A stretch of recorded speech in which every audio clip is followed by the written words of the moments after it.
Topazz is an experience fueled to heal the soul with real talk and deep dives into hidden mental and emotional valleys and steep peaks of what ails and hinders us from thriving far and beyond surviving. On the air? This is a show to awaken the sleeping giants and hidden phenomenal in all of us.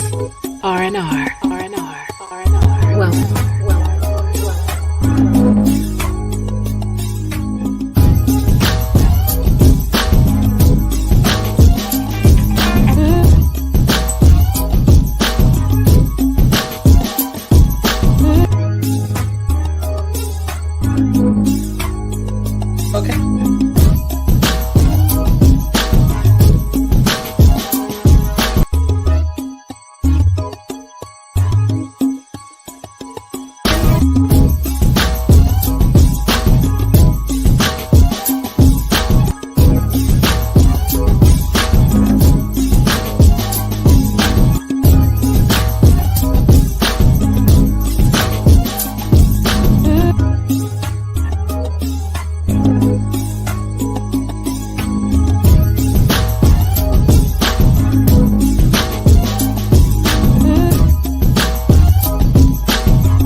You've entered the space to release and rediscover. R&R with Topazz is an experience fueled to heal the soul with real talk and deep dives into hidden mental and emotional valleys and steep peaks of what ails and hinders us from thriving far and beyond surviving. This is a show to awaken the sleeping giants and hidden phenomenal in all of us.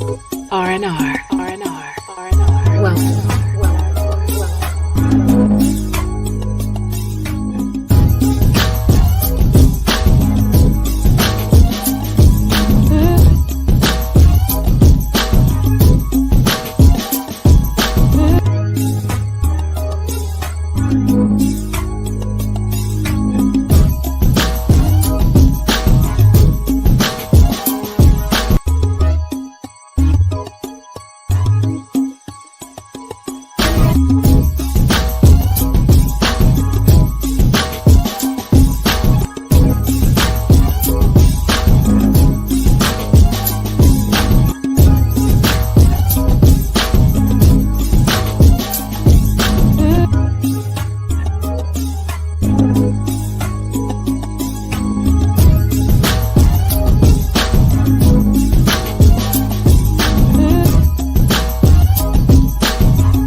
Entered the space to release and rediscover. R&R with Topazz is an experience fueled to heal the soul with real talk and deep dives into hidden mental and emotional valleys and steep peaks of what ails and hinders us from thriving far and beyond surviving. This is a show to awaken the sleeping giants and hidden phenomenal in all of us. R&R. Welcome.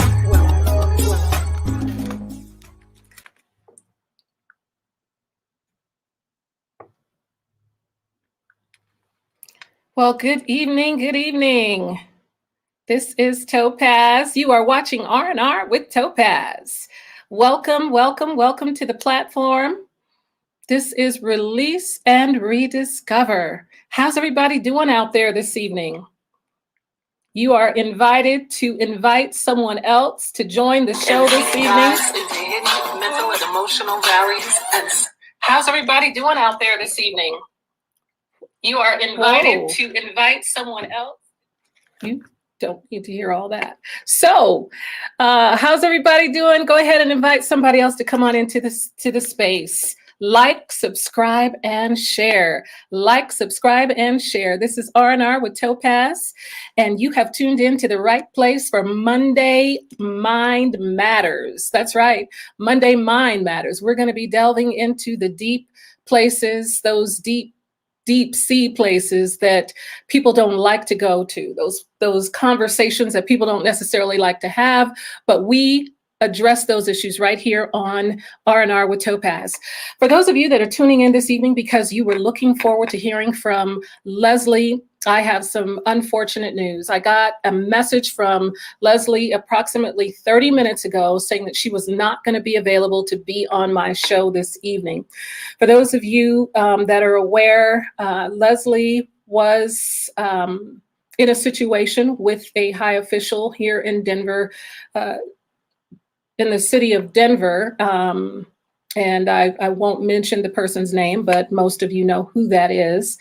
And she was a victim of sexual harassment, and she came out against that city official regarding the sexual harassment that she had experienced, and she had agreed to come on to the show to talk about her journey of healing. So tonight's show was dedicated to walking through this journey of healing that Leslie has gone through over the course of the past 2 years.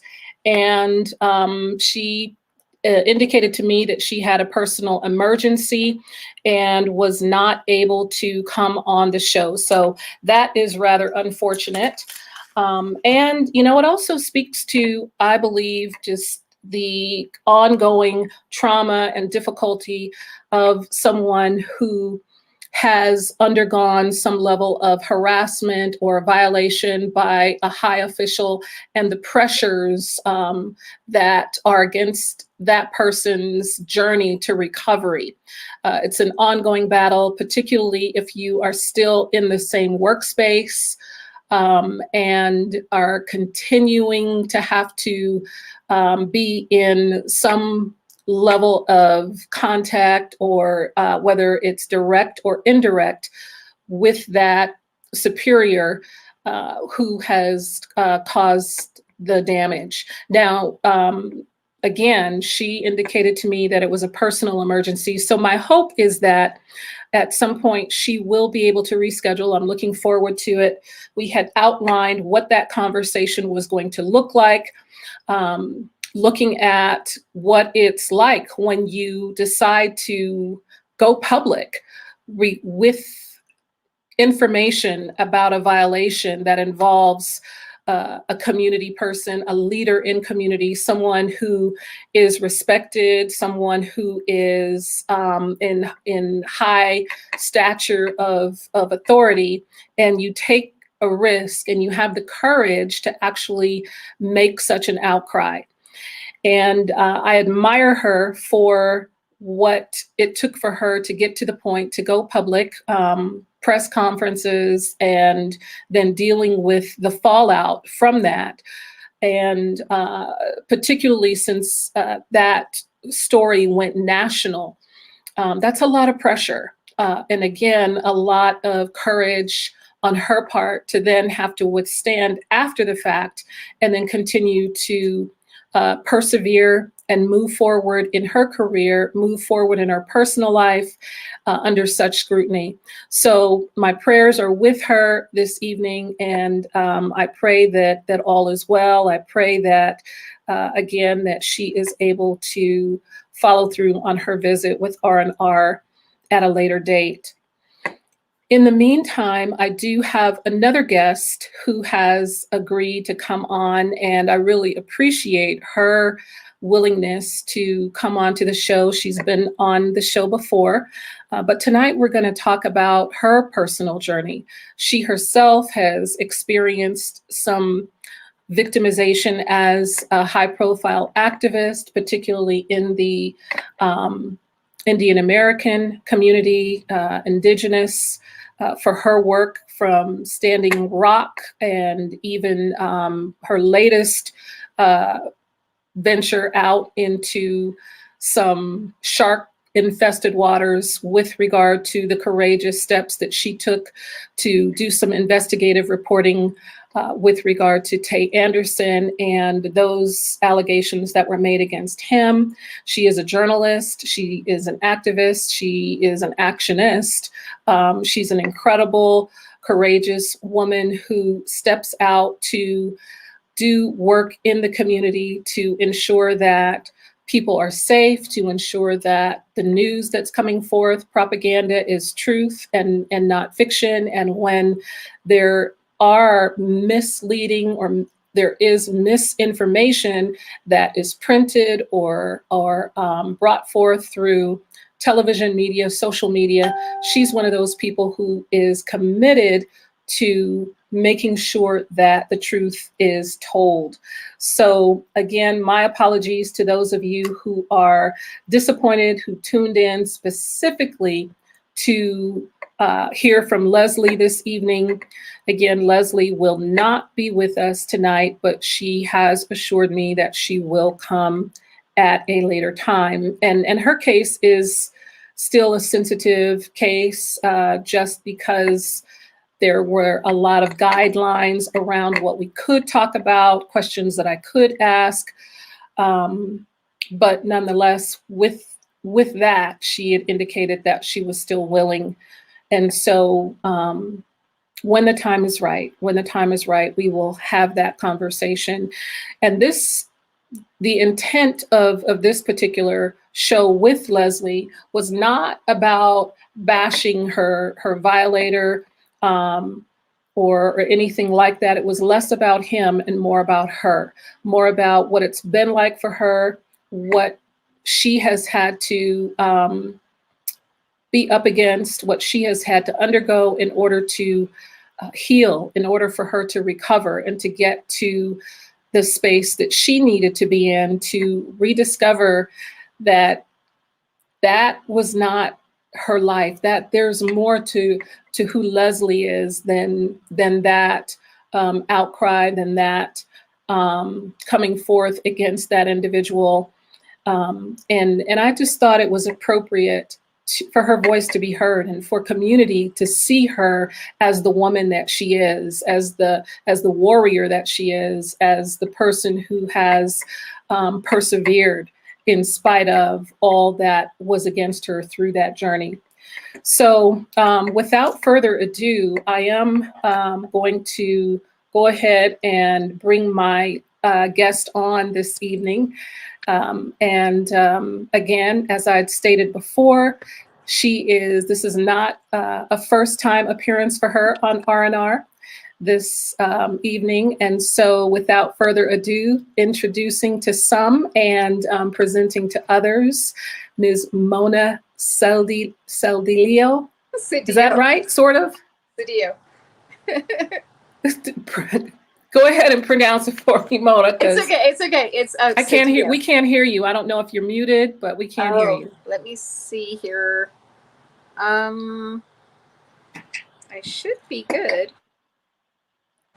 Okay, how about now? Can you hear me now? No, we still can't hear you. Huh.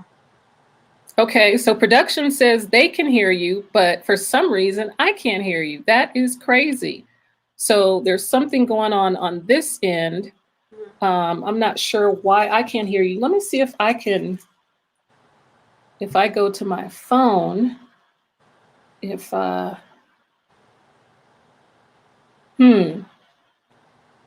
my phone is, okay. My phone is a little delayed.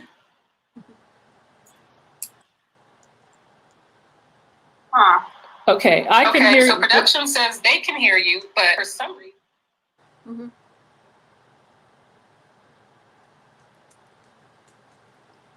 Why I can't hear you? Let me see if I can. Okay, so I'm going to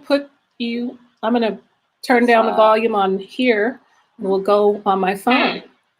All right. On my phone is, okay. My phone is a little delayed.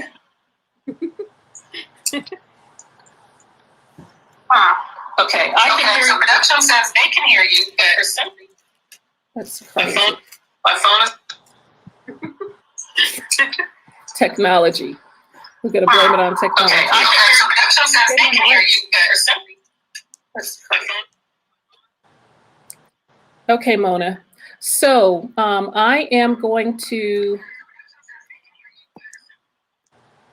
go ahead and ask if you would just go ahead and give an introduction for those of you that don't know you, and talk a little bit about why you agreed to talk about the topic that I've asked you to discuss, because that is one that definitely requires courage on your part. This is a courageous effort on your part to come forth to talk about your own personal experience with someone who violated your trust, violated your position as a leader in your community. And I believe that introduction happened at Standing Rock during your work at Standing Rock. Is that when the two of you first were introduced?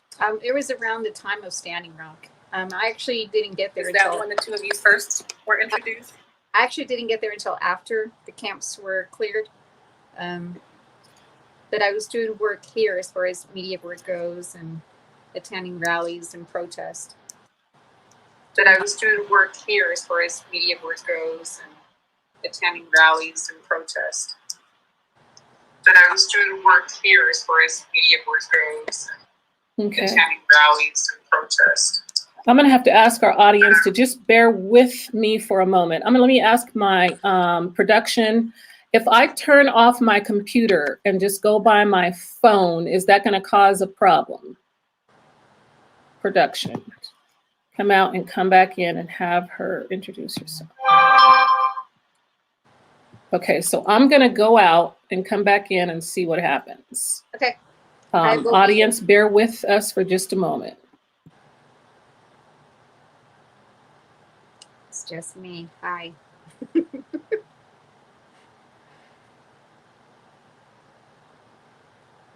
see.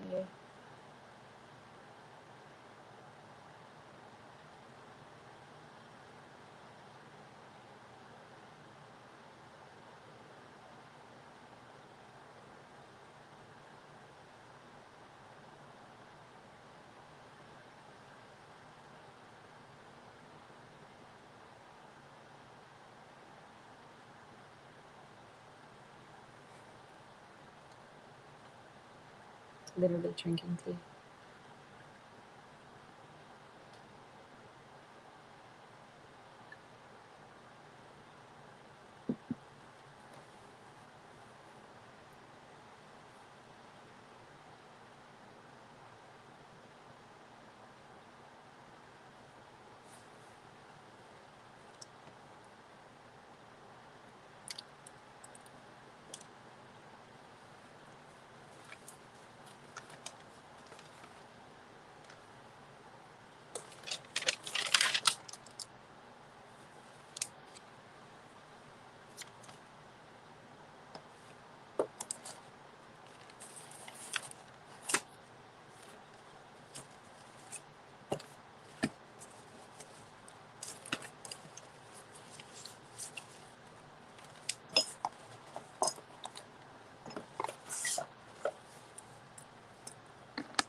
Can you hear me, Mona? I can hear you. Okay. Woo. I'm not sure why my computer would not let me in. That's crazy. All right, we're going to try this again. Thank you. Thank you to our viewing audience for your patience this evening. I'm going to consider this to be warfare. Right. Starting with the guest that was not able to be here, the blessing that Mona agreed, and apparently somebody doesn't want this show to come through tonight, but here we are. So just because I missed what you said, if you could just briefly restate that for me. Go ahead. Oh, well, I think you were asking the question, if I remember right, you were asking the question about how I met this person. Correct. Mm-hmm. And so basically, what happened was, I, I mean, there's a whole backstory, but in the end, it ended up being that he was doing media work at Standing Rock, and I was here in Denver doing media work as far as actions and protests and rallies that were happening here in support of Standing Rock. And so I had heard information that the vets were going to be heading to Standing Rock. And so my grandfather is a vet, so I thought it would be a good way to honor him. And so I had reached out to different people asking um, if there was any specific supplies that they needed as they were heading that way. And so people had suggested that I follow and get in touch with him because he was supposed to have been a vet and he was already there. And at that time, he had a good reputation. He was in good standing as far as Indigenous people go, as far as the vets go, and the other camps that were there. Um, and so eventually, I actually got a hold of him online. And in the beginning, it was just real basic, very much about that action, getting some supplies and whatnot. And then eventually, he decided to come out to Denver and he claimed that he was going to be starting a media group here. So he had asked me to be a part of the team. And so, because I wanted to be able to show my support, I went ahead and joined the team. And then, right around the same time is when we got involved and we actually were in a relationship. So that's how I got Okay. into it. And so your experience was that this person was not genuine. Right. And in fact, their intentions from the beginning, it would appear, were to take full-fledged advantage of your access, of your respect and trust that you had with the Indigenous community, and to, from there, infiltrate. Mhm. And can you talk about what that looked like and how he then moved his way through with people to the point of where, when you realized what was happening, it was hard for you to initially get people to believe you at 100%? Right. Well, basically, from now looking into it, then looking back, um, I noticed that there were certain behaviors, certain actions that he did. For example, he showed up at camp in what we say is in a good way. He showed up with this image of wanting to do good work. He claimed that he was there for at least a month, just learning from the elders. That he was um, basically helping out build things. He was helping to get supplies in. So his whole approach was coming off as wanting to be super helpful, being very helpful, and gaining the trust of the people that way. And then pretty soon, he he had claims to certain skills that he could do, such as technology or media work. And so again, when he started using his media work skills, then he started gaining trust and access to people in the media and all the journalists, and then claiming to be a vet. He I mean, there was some sort of rule, I guess, that with the vets, once you meet someone who claims they're a vet, then they believe them, because he went in there claiming to be a vet, and immediately he had some people already answering to him, following him. And so I saw that same dynamic now, or I see that same dynamic now with certain people in the community, that now that it's coming forward that they're informants, they're instigators and whatnot. They, when you go back and look at their behaviors, they came in the same way. They came in as super helpful. I have all these resources, and they gain the trust of people. And then when the time is right, they start creating havoc, whether it be with abuse or lies or allegations. And so this is a common problem amongst activists and organizations that are put together, grassroots organizations that are put together for the people to support healthy causes for community, for people, for good reasons, for healthy reasons. It seems that consistently, or certainly often, there have been efforts from systems that we should be able to trust that are working for us that seem to be working against the people. And they send people in to infiltrate and to break down, to bring division, and to wreak havoc.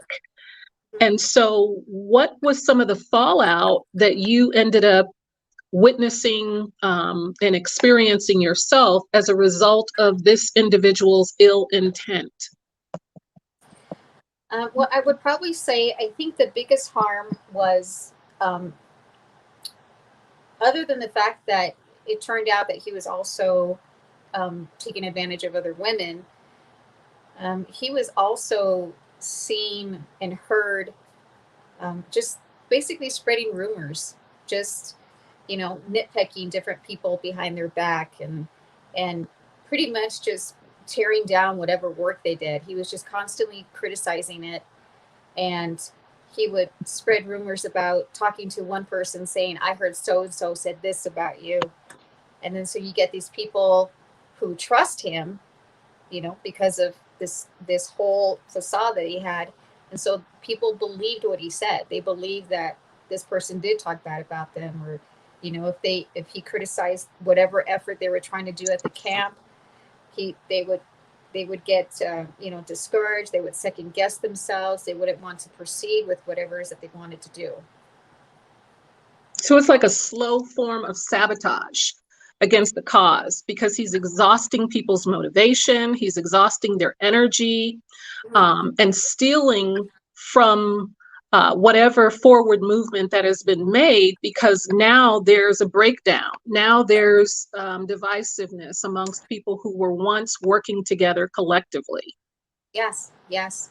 And the one other dynamic that I saw happening was the loyalty. People that believed that who he was, this false image he had, people believed that and trusted that.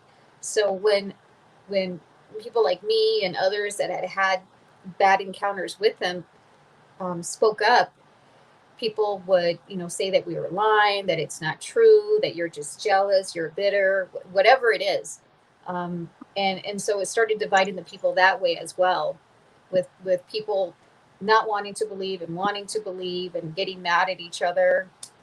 So that was definitely another huge thing that I saw happening, and it was confusing too, because there were so many people who remembered the things that he had done, other than helping with the vets, he was there at very significant parts of that movement in that moment. And one of them was that there's this whole situation where there was kind of a standoff on this bridge, and the other side had all their military guys there. They had tanks.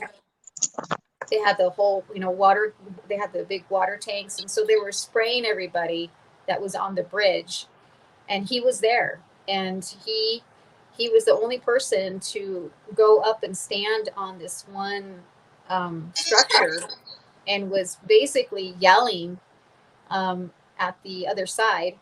And so while he was yelling, they ended up turning the water pressure away from the group, from the crowd, and they ended up turning it so that it would face him. And so he came off like this hero, like, wow, he took the water for us for a minute.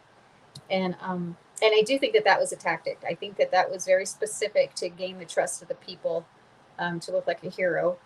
At that time, people didn't talk about the fact that he was up there for a little bit. He didn't stay the whole time. Eventually he got wet and he got off of there and he went his way, whereas others that were on the bridge stayed, and they stayed the whole night. And a lot of them got sick.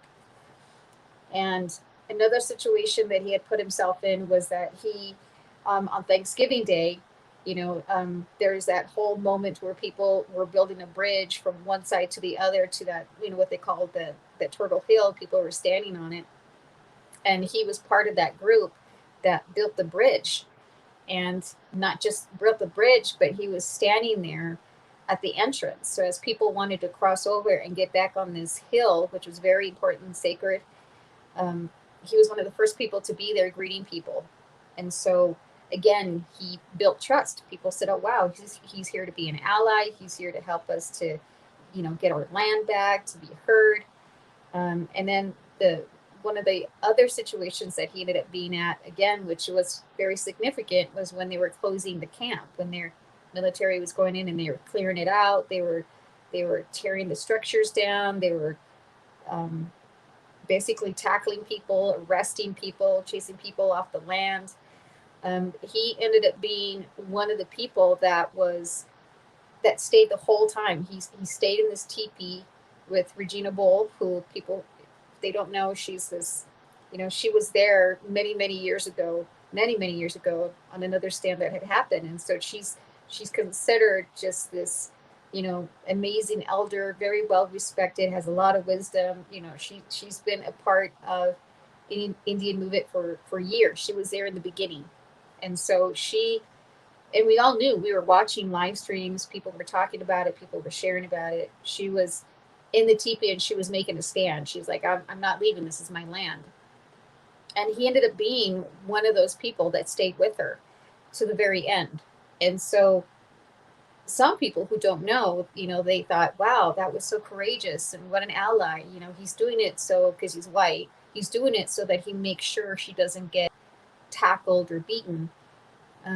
Whereas other people who already started to get a clue about who he was, they said, no, that was very strategic. Like, he did that on purpose because he wanted to get the glory and the honor, but then he also, again, trying to gain the trust of the indigenous people, which ties into one of the reasons why he was with me, was other than using me for my skills with media and whatnot and research, it was, again, I believe, and other people believe, that it was on purpose, that because he saw someone who was Latina, who was Native, he thought he would get more credit, I guess, or be more believable for him to be considered an ally, because look, this is my girlfriend.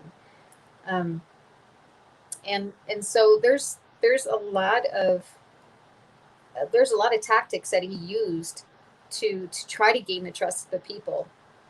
And so, like you were saying, when it came down to when it was just me and him, and I committed to the relationship and we were on the road alone, that's when I started seeing who he really was. And I tried to reach out to different people, asking, people that I thought that knew him longer than me, asking them, he did this, he said this. Is it PTSD from Standing Rock? Like, is it PTSD from being a vet? And unfortunately, at that time, I had some really unhealthy people around me, and they were just making excuses, and just, some couple of people even said, you know what, you're just going to have to deal with it because that's how he is. And you guys are a team, and you're part of this movement. So take one for the team and just stick it out, ride it out, get tough skin. I was told. Wow. Wow. And here you were, first of all, in good relationship, in good standing with all these people. These people respected you. Yeah. They trusted you way before he even came along. And he was able to come in and infiltrate, and clearly very strategic, very skilled at what he was doing. And so subsequently, for the benefit of the audience, the conclusion is that he is likely a federal informant who was on assignment. Right. and has since that time moved into other areas, including trying to made an effort to get in with BLM after the George Floyd Mm-hmm. murder happened. But to stick with you for a moment, and what happened with you, he was so skilled that he was able to come in and convince the people in the tribe, and that entire collective group of folks, because there were people who were actually coming from all over to Right. support this movement in Right. Standing Rock. And it turned into this almost like a 50-50 divide, where half of the people were for you and half of them were not, to the point to where they're telling you that you're jealous, you're overreacting, and then have you second guessing yourself, Mm-hmm. making you think maybe it's me, something very wrong. Um, and so he was very intentional in what he was doing. And for our audience out there, for our viewing audience, anyone out there that is involved in grassroots organizing and working for community, beware of people who just show up Mm-hmm. and present themselves as being so invested in your movement, so invested in your cause and everything that you're doing. When they show up out of the blue and there's no evidence of their track record, beware. This is not new. This is not something that was introduced through this work at Standing Rock. For those of you that have seen the movie Judas and the Priest, you know what happened with the Black Panthers. You know what that infiltration looked like. You know Absolutely. what's happened through the civil rights movement and the continuous efforts of the federal government to infiltrate at every level, And so don't think that it stopped because we're now in 2021.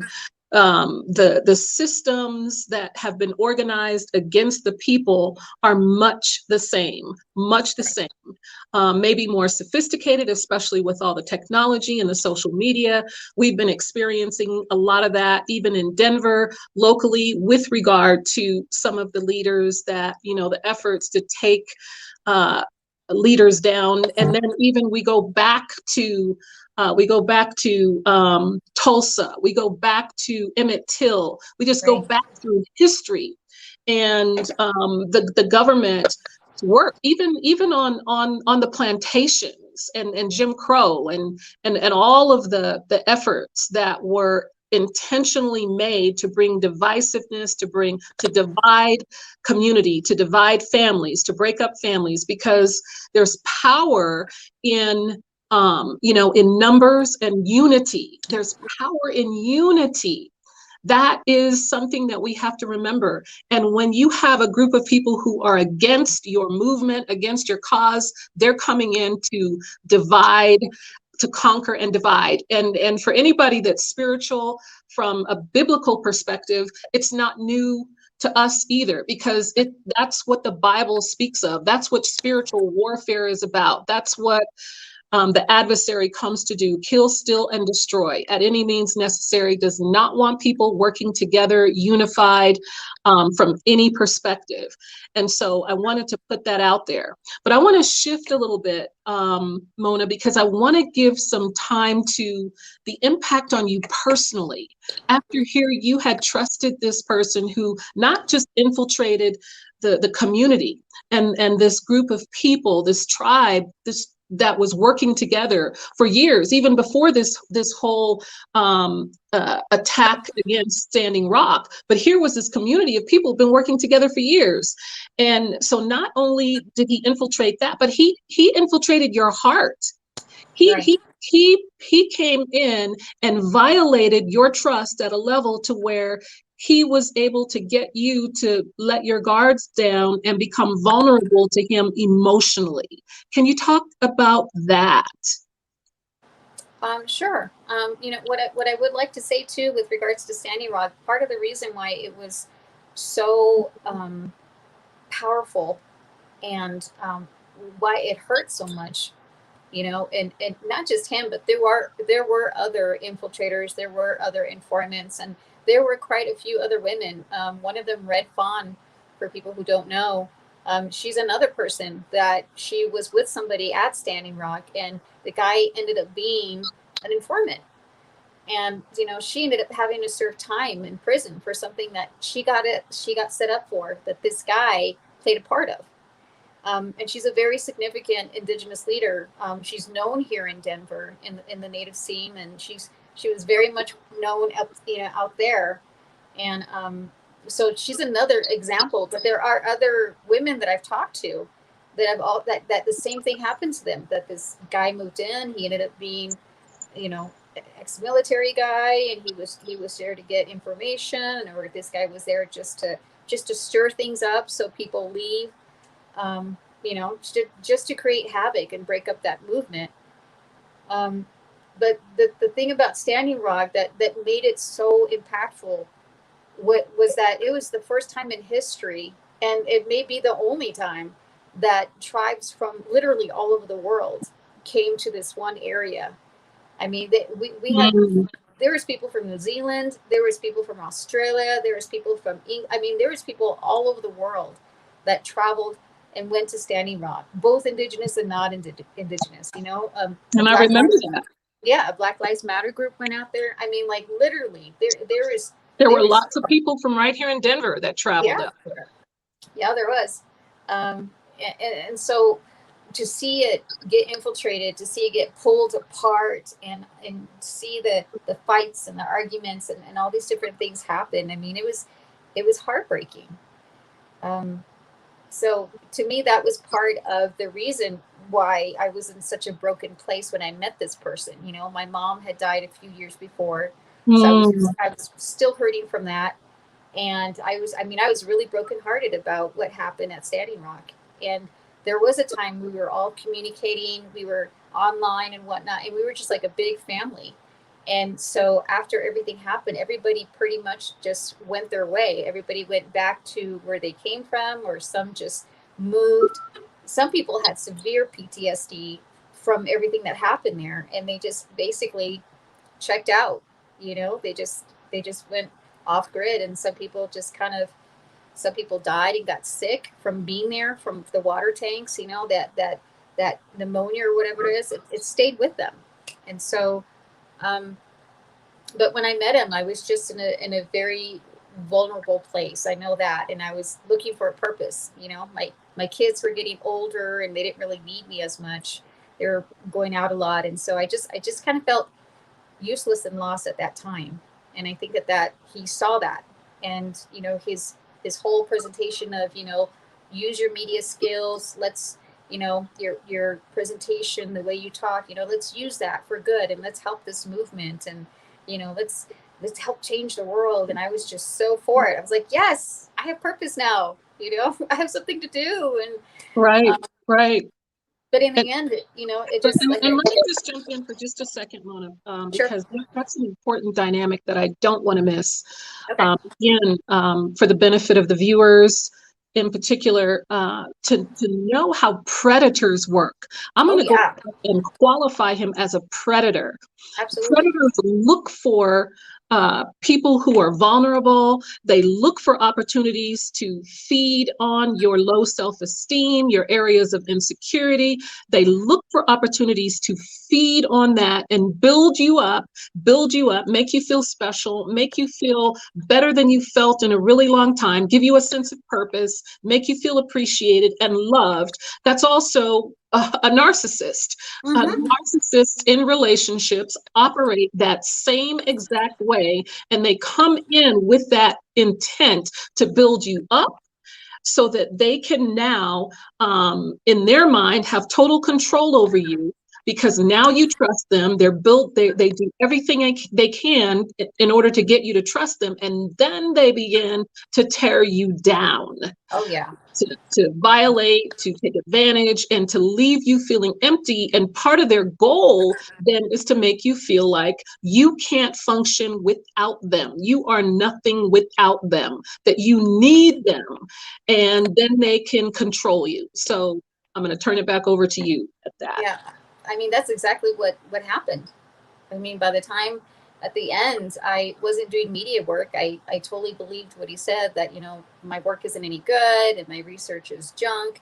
And I mean, I was just like a shell of myself. I was really, really um, doubting my worth and my value. And, you know, I mean, basically, and it affected the way I was with my kids, my relationship with my kids, you know, my relationship with friends, with my family. He was, you know, like your typical narcissist. I would go as far as saying that I truly believe he's a sociopath, based upon how severe and how constant and the level he would get. Um, but it definitely, part of what was really giving me what they call a red flag was he was always pushing me to, you know, if I was talking on the phone with a friend or my sister, he would just say, you know, who are you talking to? Why do you need to talk to them? And I thought, are you kidding me? You know, Typical, this is my typical, child. This is my best friend. This is typical. my sister. Like, what do you mean? Why am I talking to them? I'm talking to them because they're family, and this is what we do. Mm-hmm. So, I mean, but at the end, it very much, it was that it for a bit there, I was out of the picture as far as being an activist, because I was just, I felt like there was nothing left of me. And so I stopped being involved with any kind of movement, any spaces, any actions. And I pretty much cut ties with people that were still friends with him.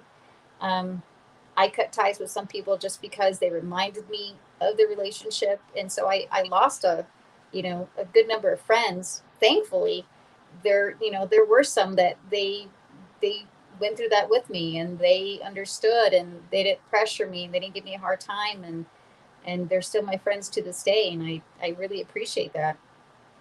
So I want to shift then and kind of talk about how you got to where you are now. What your journey has been to recover and to heal from that level of you know, being victimized by someone who has absolutely no scrutiny, no integrity, and just to completely damage a whole entire movement, and to use you to get to that point. And here were other innocent people who were damaged in the process. And so if you could talk about that.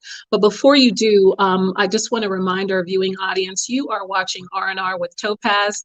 This is CTN Media. CTN Media is Black-owned media for the people. And if you have not purchased your ticket yet for the Black Boss Summit, make sure that you get your tickets. They are on sale now for $249 for VIP status for a 3-day conference that will be starting on September the 10th through the 12th. Get your tickets. Go to blackbosssummit.com and get more information. Our keynote speaker this year is none other than the incredible Hill Harper. There is just a whole plethora of amazing entrepreneurs who are just breaking down barriers and making things happen, fire starters, change agents who are shattering glass ceilings, who will be represented throughout that weekend, including Friday night opener with the finals of the Pitch Black competition, the first time ever with the Black Boss Summit. Catch the Pitch Black finals, $10,000 first prize, $5,000 for second prize. So come and show up to support these entrepreneurs who represent our nation. There were applicants from all over the country, started out with 82, ended up with 6. So this is exciting. Friday night will be followed with a rooftop party. Then we come back again on Saturday morning for breakfast, a full day conference, and then Saturday night, a cannabis conversation, Sunday morning, a brunch, and Hill Harper will be speaking on Sunday. So get your tickets. This will be worth your investment. If you can't get here in person for the first time ever, it is free virtually. You can catch the entire summit virtually. So tune in to the Black Boss Summit coming September 10th through the 12th. All right, back to R&R. So Mona, that gave you a couple of seconds there to maybe gather your thoughts. So I'm going to turn that back over to you to give us the response to that question. Okay. So, I would like to say that a big part of me being able to get to a better place was having people reach out and help me. When I had realized that I was done. This wasn't going to get any better. We had broken up, got together, and I pretty much knew without a doubt, based on how he was acting and the words, that there is no future in that relationship. And I finally saw him for who he was. And so I had reached out to a family member, and they offered to fly me out. They said, you don't have to be there. You don't have to take it anymore. I'm going to fly you to where this person was. And so I went there, and when I got there, this person, she told me, she said, I don't want you to do anything. I want you to just sleep. I want you to rest, and that's it. Don't cook, don't clean, don't do anything. Just rest. And I think that is what saved my life, because being able to sleep and rest without someone harassing me and being abusive and just all the things that he was doing. And it was very eye-opening that, oh my gosh, wow, this is what it's like away from him, and I was able to go see family. And so there was something about being able to go see my family and seeing how the men in my family are. They're very, they're not lazy men. They're good men. They work hard. They help around the house. They have integrity. And so that was really helpful too, was to see my brother-in-laws, my dad, my uncles, nephews, whoever, seeing them be responsible, seeing them be good men and take care of their families and not be abusive. And, just being reminded again that, oh, this is what a good man looks like. Wow, I forgot, but then I also, part of what I needed to do, because he kept trying to reach out to me. He kept creating fake profiles. He was 1 minute accusing me, yelling at me, cursing at me. The next minute he's like, I love you, I can't live without you. I mean, it was just constant. And so I ended up just basically jumping off of social media for a little bit and just went underground for like 3 months. I didn't work. I didn't do anything. I just stayed with a family member and just healed. And just, it was really good for me. I didn't think about it at the time. I thought, I'm just getting away. But there was something about being able to be with people who knew me before it all, and reminded me, Yes. And it was very healing to be around people that are like, you're amazing, and you're, we love you, you're beautiful, you're smart, you're talented. I mean, it was just like, wow, they reminded me of who I was before him. And so that was part of the healing process. But then also, one of the things that I did was I went and stayed with an elder for about a month. I just stayed on the land with her, and I just she had a farm, and her place is a place of healing. And so I just stayed with her, and I just learned from her, just spent quality time with her and listened to her. And that was really helpful. And so let me ask you this, Mona. And I apologize for interrupting you, but I want to get this in because we're about out of time. Okay. What would you say to anyone out there that's watching? And by the way, I haven't seen any comments pop up, so I don't know if there are any questions that we missed, since I'm not on my usual tool here.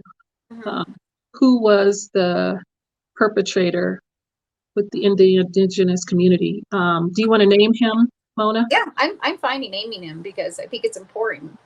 His name is Ed Higgins. He was running a group out here in Denver called Activate Now. It's a defunct group now, but he does do some media work, and he's been located. The last location was in Minneapolis, and so he And was what are some spotted. of the aliases that he's gone by? Oh gosh, he's had a lot of different names. He's Maybe called him. two, just give us just a couple, maybe the most recent ones. He's called himself. Gosh, Mundo, Mundo. He was under that for a little bit, writing articles and promoting his own stuff, acting like some character named Mundo. He had another profile. I think the name was Tamara. It was just it looked like this model, but it was really him. And another woman named Susanna, and that person was like the image was of a Latin woman, Puerto Rican woman, and I was actually talking with her, thinking that was a real person, and it turned out it was him. So he will present himself as a woman sometimes to really draw in women. So let me ask you this. What would you say to any viewers out there that really need to heal, that are recovering from an experience with someone who is a sociopath or a narcissist, or both?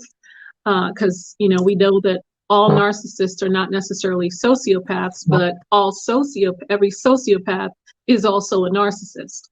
Right. But what would you say to anyone out there who is recovering or trying to recover from such an experience, who does not have the luxury of taking off for 3 months or disappearing, and going away to some retreat space for a month? What would you offer them as a source of healing and doing what they need to do to recover? I would say, if possible, I would probably say counseling. Counseling is really helpful, and not just any counselor, like specifically a counselor that has experience working with victims of assault or abuse, with trauma. That has been just really helpful. Finding a support group. That's one of the things I did is, I just looked around for different organizations that were around me and kept looking until I found one that had support groups for women that were recovering from that. But there's one thing I know is that recovering from a narcissistic relationship is completely different than recovering from just a breakup. Absolutely, it is. That was one of the reasons why I started learning about it, and from learning about it for myself, I started sharing it on social media. And so women from all over the world, they were coming across these things, and people started to ask me, can you put this all in one location? And so I created that page, End Violence Against Women, and it just picked up. I think we're at like 21,000 followers now. But wow. The daily, I share articles, I share, whatever I find to help educate people. And what's the name of that group, Mona, in case someone wants to access? It's called End Violence Against Women. Okay. And we do have a Facebook page, which is really active. And we've got followers from all over the world. We've got Indigenous. We've got a couple of advocate groups.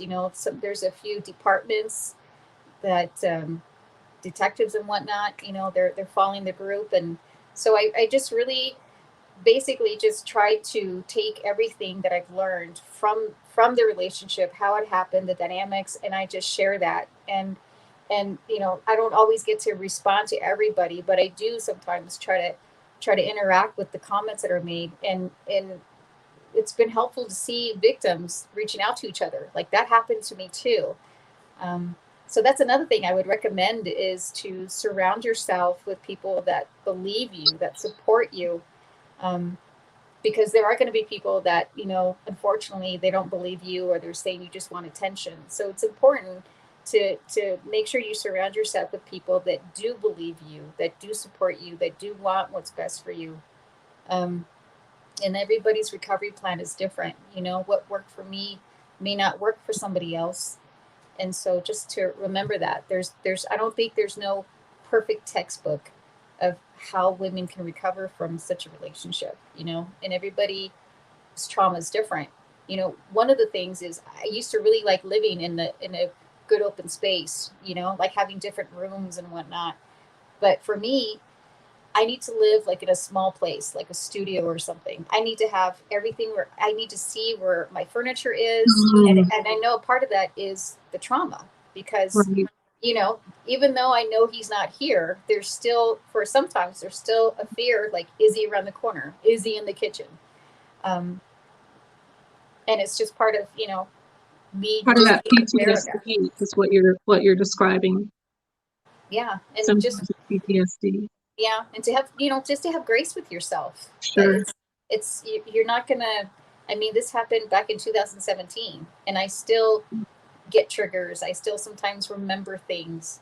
And, you know, even the other day I shared a post on my social media sharing a bit about it. And I just, you know, I had to breathe real slow and I had to do grounding exercises because I was just really, for me, I still feel like it's a miracle that I'm here, you know, that not everybody can recover. Not everybody can get back on their feet, you know? And yeah, I have CPTSD and yeah, there's other issues, but you know, I'm here. And I think that's a miracle because if it was up to him, I wouldn't be here. And And I just want to say too, Mona, if I may, the courage that you have to continue to work after what you've been through, still out there hitting the pavement, boots on the ground, consistently showing up often when in some spaces where you're the only one showing up, you and maybe one person that you bring with you. And that is very courageous under the circumstances. But it speaks to your passion, your true, authentic investment in the work for the people, standing up for the vulnerable, seeking truth, exposing deceit and deceitful people. And so for that, I definitely want to applaud you. And I thank you for accepting the invitation to come on this evening with such short notice. Thanks for sharing your story. From one of the viewers, I missed that name, but somebody wanted to say thank you for sharing your story. And I, again, want to just really extend my sincere appreciation for you accepting the invitation at the last minute. And just really hoping that Leslie is doing well and working through whatever her personal crises was that she experienced this evening that got in the way of her showing up. And whenever it's meant to be, whenever the time is right for her to be a guest on the show and to share her healing journey, what it's taken for her to work through all that she's been up against after making the experience that she had public. We just keep her in our prayers. And to anyone out there that is suffering from some level of exposure of having been violated, whether it was through some level of mental or emotional manipulation, abuse, sexual abuse, rape, physical abuse, whatever that is, there are resources out there to support you, and healing is realistic. You can get there. It's not a quick journey. It's not an easy one.